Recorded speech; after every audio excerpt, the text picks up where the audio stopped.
Hey YouTube, got a little X4 project going on here with Trav, the owner. It all started with you were saying you want to put Arched A arms in the rear. Yep. And you wanted axles that were cheaper and available aftermarket. Yeah, I broke one axle, and Yamaha replacement's about $189. Thankfully, they covered it under warranty because the boot just fell off.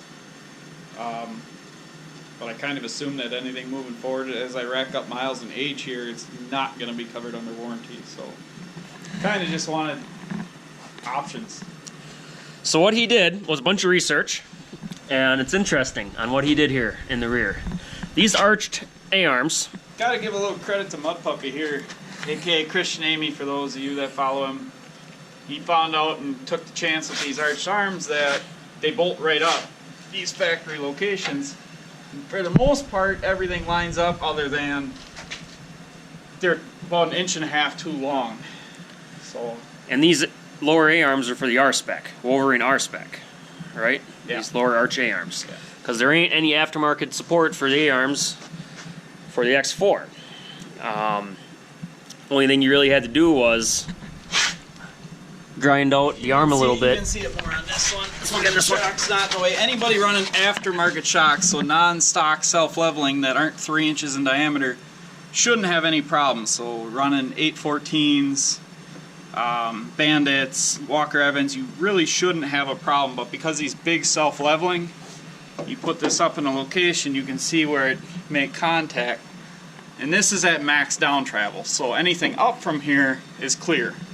But there is some quick grinding and clearance that needs to be made here. But these stock Super ATV arms are just beefy as hell. So this little grinding and clearancing ain't gonna do anything. And then you used axles off The R-Spec. R-Spec. 2017 are these specifically, but I don't think it matters. But any of the first gen Wolverine R-Spec, stock axles, and then also Wolverine R-Spec stock A arms. Look at the kind of difference here. This is your X4 upper, Wolverine upper. Most of the stuff's the same, angle's the same. Biggest difference is length. So that's why your stock axles in the X4 would not work. You need to get... This is stock axle in an X4, stock axle in the R-Spec. X4 is a little beefier, and the cups... Definitely cups are bigger, shafts bigger, but there's aftermarket support, so you should be able to get your heavy-duty Cobras or anything like that if it's needed. The important part is the splines are all the same, the seals, diameters, where all that runs is the same, the bearings are the same, everything's the same there. It's just longer. These are a little beefier, but it's kind of cool.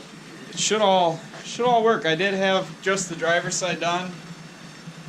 Took it for a couple laps. You can see. Did good. Didn't break. Didn't do anything wrong. I'm just waiting on a different axle for the passenger side here. Wasn't quite happy with this one here, so I'm waiting on a different axle. This one's Power Sports Nation sent them one that had a little boot issue. Yeah. They're treating them good so far, he said, so. Yeah, they actually responded to my emails on Thanksgiving, so. On Thanksgiving Day. Can't ask for better service. So yeah, if anybody wants to put arched rear arms in an X4, just get some Wolverine R-Spec stuff, basically. Random thing to note too is it does push your wheels back out, so anybody, which is most people that put these wheel spacers on the back here to help with your offset, when this thing's on the ground with these 4+3 offset, your tire is out significantly. I actually estimated that it's going to be about 64 inches wide. So you actually could take your wheel spacers back off, bring it back down if you're concerned about that, otherwise leave them on for stability. But regardless, everything is basically bolt-in swap. I got my Hillbilly Engineering lift here, so those of you that don't like PVC lifts, just ignore that part. That's all. It all works regardless. Biggest thing you gotta do if you want to make this work, again, arch that, The other thing is your sway bar mounts. The people that just take those off, you're not going to have a problem, but if you don't, you do need to flip it around. It does put an aggressive angle on it. Yep, but as you can see. we'll see. I mean, See how long it a lot lasts. of people don't run those, so. And then the other part is, you want to show these brackets. Stock, these brackets are all flipped the other way, but with this arm being an inch longer, all these little bolts are farther down, so I just took these little tabs. They're originally pointing this way. I just took them off, flipped them over, and pointed them that way, and they bolt right back down. Bolt right up to the upper arms. Yeah, so that's literally about the only thing. Otherwise, it's... So when you're done, you're basically running R-Spec upper and lower arms and axles. Yep. It all goes right in with a little bit of mods. All the hubs and yeah, this is all stock. the hub and knuckle are all the Stock same, right? X4. Yep. Stock X4 brakes, stock X4 knuckle, everything bolts right up, slides right together real nice. I did it super cheap. I went through Power Sports Nation to get uppers because I didn't know if it'd work. I didn't want to spend a ton of money on it. Literally spent about 20 bucks, 25 bucks I think on the uppers and about 45 bucks a piece on the axles. Obviously all used, but in pretty good shape. Aside from the one axle that Power Sports Nation's actually, sending me a different one for.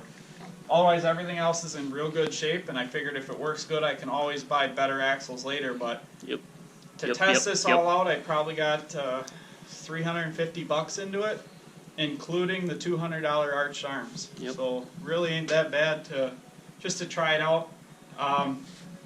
Biggest downfall I'd say with it is it doesn't move the tires back like we all would want.